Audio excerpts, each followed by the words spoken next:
Good morning. We're about to head into the ELA-S, which is our bilingual Spanish third grade classroom at Oakland Elementary. So follow me in and I'll show you around. So a typical day at Oakland is going to start with the do now. Every single morning we're going to do the do now, first things first. It's written on the board. It'll take about 5 minutes and the kids should be able to do it on their own.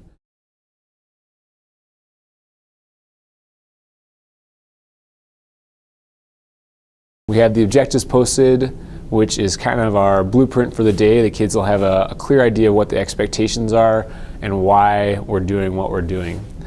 We spend about the first 2 hours and 15 minutes focused on literacy, which is the major focus of the school. So that's going to be most of the time on reading and then writing as well. So we'll do a focus on a particular genre such as poetry, nonfiction, fiction, and then our writing will correspond with that. And the end of the day, we do a lot of vocabulary development, oral, written, and focus on the skills that the kids are going to need to become more proficient in their academic language.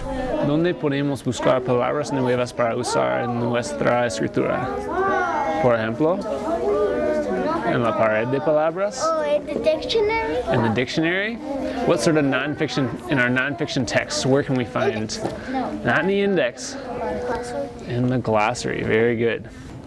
¿Qué vas a decir y por qué vas a hablar sobre el punto principal? Okay. ¿Puedes contestar la pregunta acá? Okay, gracias. Do you have a question? Okay.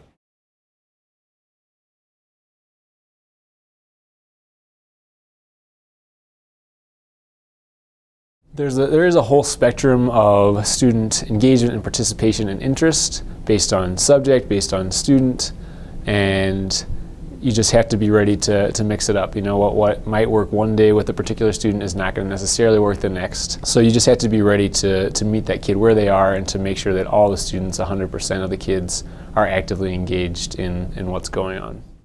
I try to make my classroom an incentives-based classroom or a rewards-based classroom so that the kids become their own motivators. And the ultimate incentive is gaining an education. And if I can make kids self-motivated learners, that would be one of the greatest accomplishments I could have this year, because that is a trend and a mentality that will continue on beyond just this year.